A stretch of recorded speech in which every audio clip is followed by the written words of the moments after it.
कि बगैर चुनाव के, बगैर किसी ऐसे बड़े कार्यक्रम के इतनी बड़ी मीटिंग, इतना बड़ा कार्यक्रम चौधरपुर में दानिश-अली का हो जाए तो तकलीफ तो कुछ लोगों को होनी वाजिब है।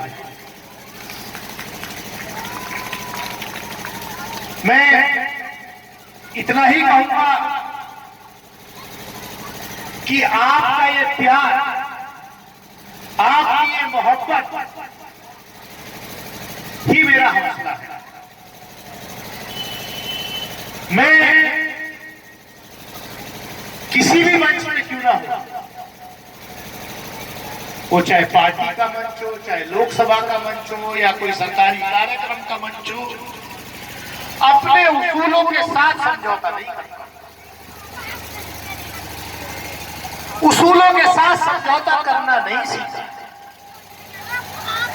क्योंकि मुझे मालूम है कि अगर मैं सच्चाई के रास्ते पर हूं, जिसलिए आपने मुझे चुन करके भेजा है, तो मेरी हिफाजत करने वाला मेरा एक एक मतदाता और मेरा रब है। क्योंकि आपकी दुआएं, आपका ये प्यार, यही मेरा हौसला। गलत कुछ करते नहीं तो डरेंगे।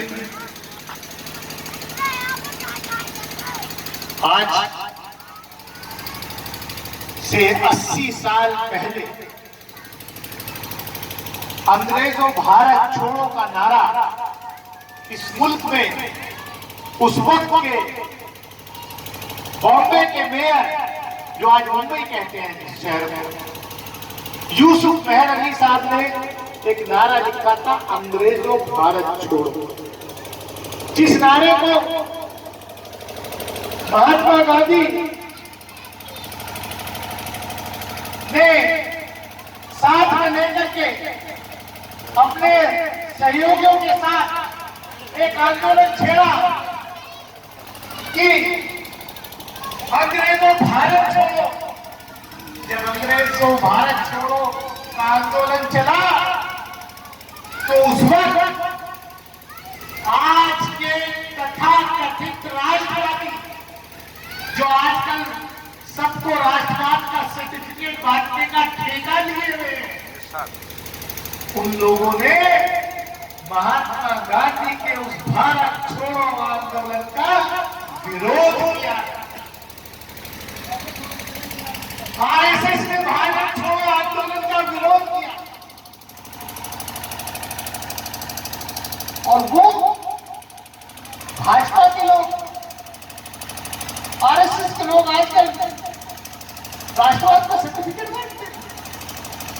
जिन लोगों ने ये मुल्क आजाद होने के बाद भी 52 साल तक इस देश का राष्ट्रीय ध्वज तिरंगा अपने मुख्यालय पर ना फहराया हो, वो लोग राष्ट्रवाद का सर्टिफिकेट दानिश-अली को देते।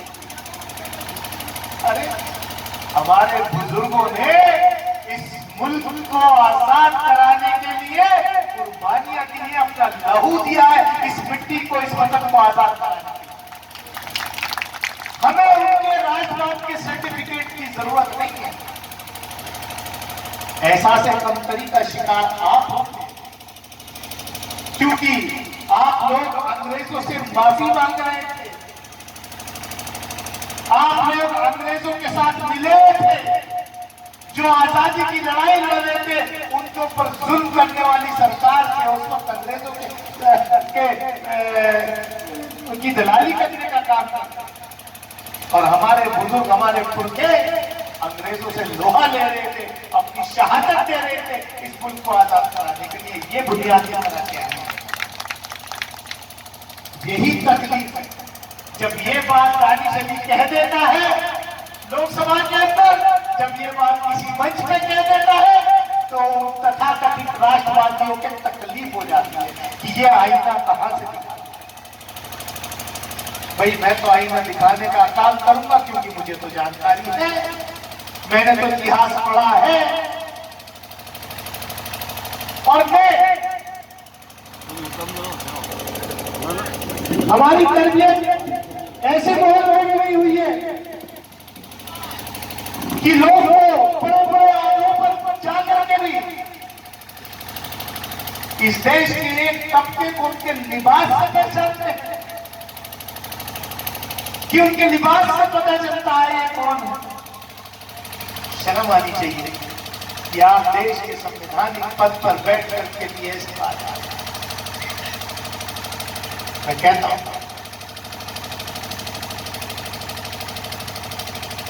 दानिश अली सच्चाई के साथ खड़ा और देश के राष्ट्रवाद का ठेका आप नहीं ले रहे।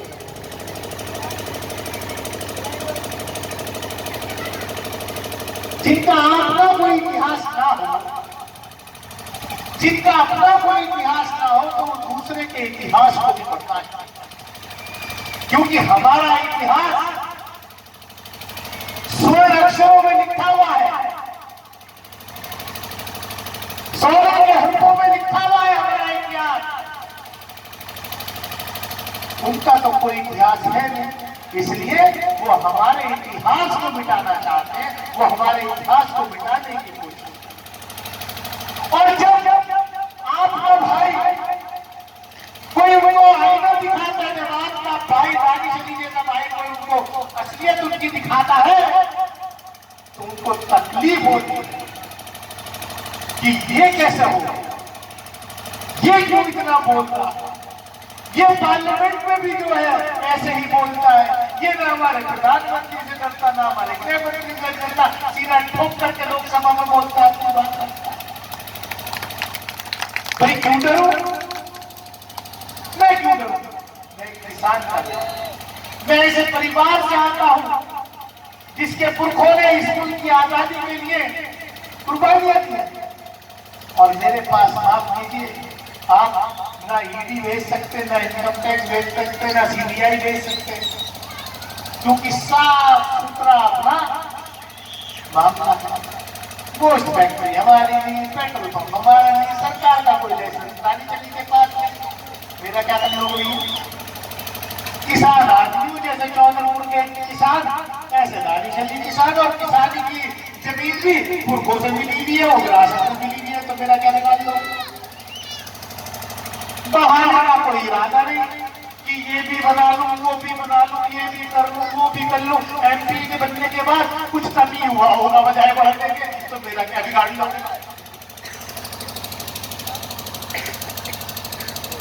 हाँ, एक बात है कि जिन लोगों ने मुझे चुना है उनकी सही नुमाइंदगी करने का की कसम हमने खाई है।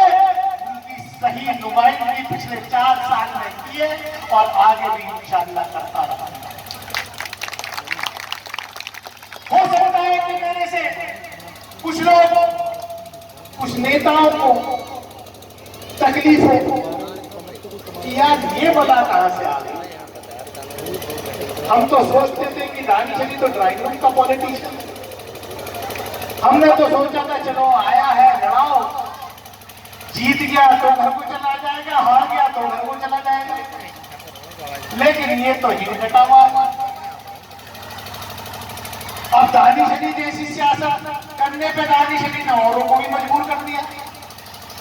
जो लोगों की कभी जुबान नहीं खुलती थी सदन के अंदर, अब उन्हें भी बोलने का शौक लग गया है, वो भी अपनी हाजिरी देने लगे। अच्छी बात है। हम तो चाहते हैं कि स्कूल में जितने बच्चे हो सब फर्स्ट क्लास से पास हो, कंपटीशन होना चाहिए। आज वो दौर है, अच्छी बात है, मुबारकबाद करते हैं हम तो अपने लोगों को। लेकिन दानिश अली एक बात कहता है कि अगर मेरे लोगों पर कोई जुल्म जाती हो, अगर मेरे लोगों के खिलाफ कोई कानून बनाया जाएगा पार्लियामेंट के अंदर, तो उसका डट करके वक्त रहते हुए विरोध किया है और आगे भी करेगा।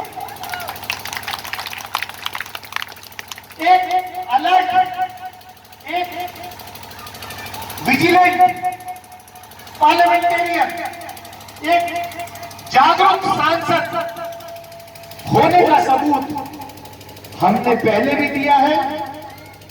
इस सेशन में जो पिछले हफ्ते चल रहा था, जिसमें सरकार के खिलाफ अविश्वास प्रस्ताव आया, उसमें भी हमने ये सबूत दिया कि अमरोहा का नुमाइंदा कितना जागरूक था। अविश्वास प्रस्ताव पर बहस शुरू हुई। अविश्वास प्रस्ताव की प्रोसीडिंग्स जो है, उसकी कार्रवाई जितने भी टीवी चैनल्स पर आएगी वो संसद टीवी के माध्यम से आएगी। और संसद टीवी पर जब अविश्वास प्रस्ताव पर चर्चा हो रही थी तो उसमें नीचे पट्टी चल रही थी कि मोदी सरकार के 9 साल की उपलब्धियां बयान की जा रही है। पट्टी नीचे चल रही। खाली अमरोहा का एक एमपी तो था नहीं विपक्ष में, 200 से ज्यादा विपक्ष के एमपी। हमारे इस मंडल में भी 6 में से 5 बेचारे आजम खान साहब की तो सदस्यता रद्द कर दी। जब उनकी सदस्यता रद्द की गई उस वक्त भी सबसे पहले अगर कोई हिंदुस्तान में बोला तो वो दानिश अली बोला था। जब हमारे पूर्व सांसद, पूर्व विधायक को हथकड़ियों में लगा करके सरेआम इलाहाबाद में गोली से मारा गया तो सबसे पहले बोलने वाला अमरोहा का सांसद था। तो हमने देखा कि ये क्या हो रहा है। हम खड़े हो गए, हमने 15 मिनट तक संसद की कार्रवाई नहीं चलने दी। हमने कहा ये गलत हो रहा है। संसद टीवी पर जब विश्वास प्रस्ताव पर चर्चा हो रही हो तो मोदी सरकार की उपलब्धियां नहीं गिराई जा सकती। ये आप इतिहास निकालिए, ये रिकॉर्ड निकालिए, देखिए।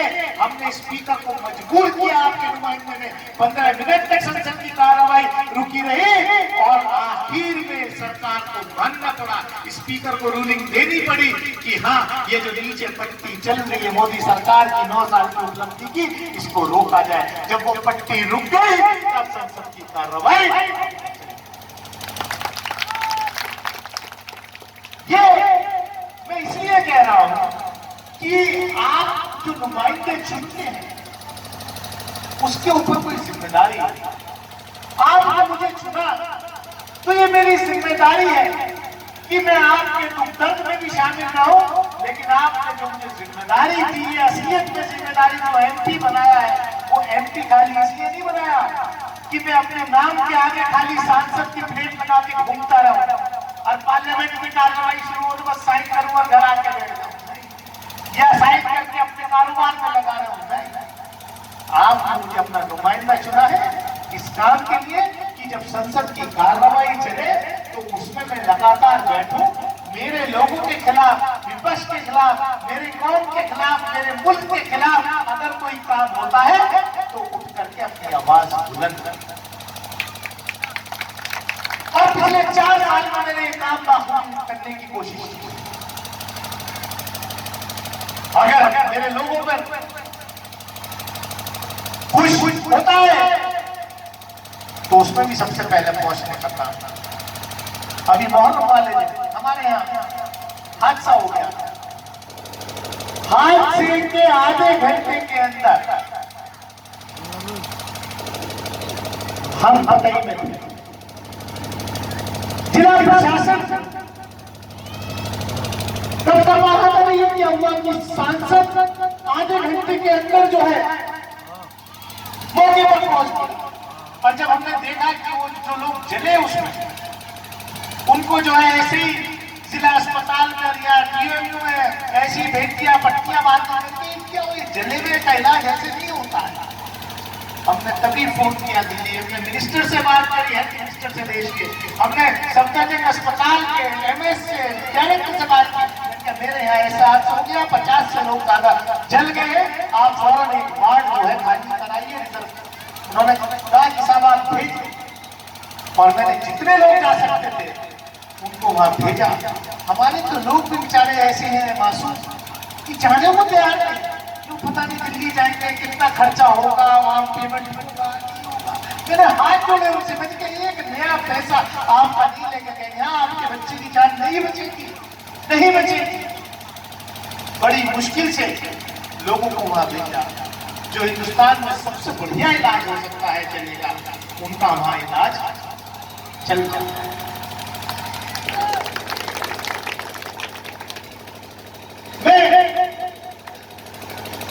जो एक एमपी का काम होता है वो करने की मैंने कोशिश की है। सब जानते हैं कि सांसद निधि विधायक है, ये प्रधान जी हमारे जो है साहब सांसद निधि से, ये हमारे जिला पंचायत, मैं इनसे कहता हूं, मैं इनके साथ, आपकी जिला पंचायत में जितना बजट आता है उसका 2% आता है सांसद निधि से। चौधरपुर गांव की जितनी एक साल की निधि होगी उससे कम निधि है सांसद के एक विधानसभा क्षेत्र में। सांसद को सांसद निधि में मिलते 5 करोड़ रुपए, यानी कि 5 विधानसभा के लिए 5 करोड़ रुपए। विधायक निधि में विधायकों को मिलते 25 करोड़ रुपए। 5 करोड़ रुपए एक विधायक की निधि एक साल की, 5 गुना। मेरे हिस्से में आया सांसद को 1 करोड़ रुपए एक विधानसभा के लिए, विधायक को 5 करोड़ रुपए एक विधानसभा। अब आम आदमी को तो बेचारे को नहीं मालूम, वो तो नाली खरंजा, प्रधान से भी नाली खरंजा मांगता है, जिला पंचायत से भी नाली खरंजा मांगता है, विधायक से भी नाली खरंजा मांगता है।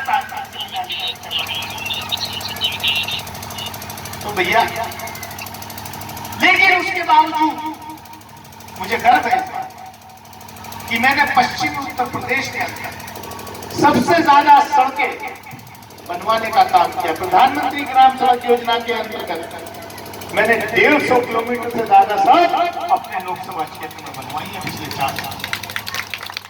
आपके यहाँ भी चौधरपुर से लेकर के अमरोहा कितनी मेरे ख्याल 14-15 किलोमीटर सड़क है, 16 किलोमीटर की सड़क, कभी सोच नहीं सकते। तो भैया मेरा तो वो सोचना यार, अब उससे के साथ ये हमारे यहाँ 25 का ढोल रखा हुआ है, इसे 63 का करा दो। मैंने कहा यार एक ढोल बदलवाने से क्या होगा,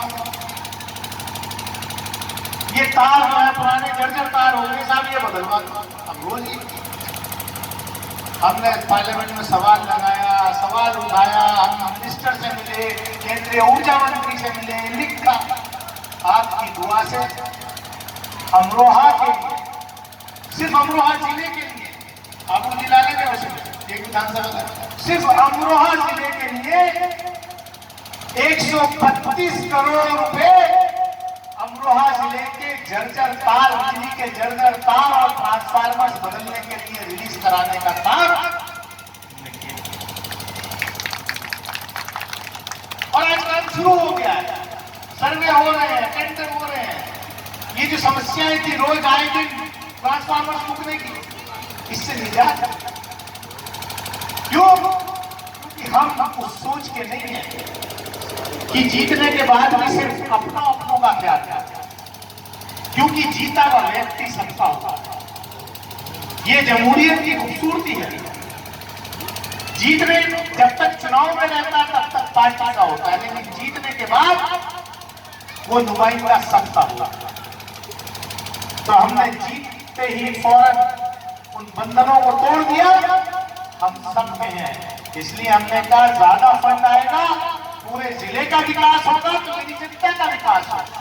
जिसने मुझे वोट दिया उसका भी, जिसने ना दिया उसका भी। तो मैं ज्यादा कुछ न कहते हुए मैं इतना ही कहूंगा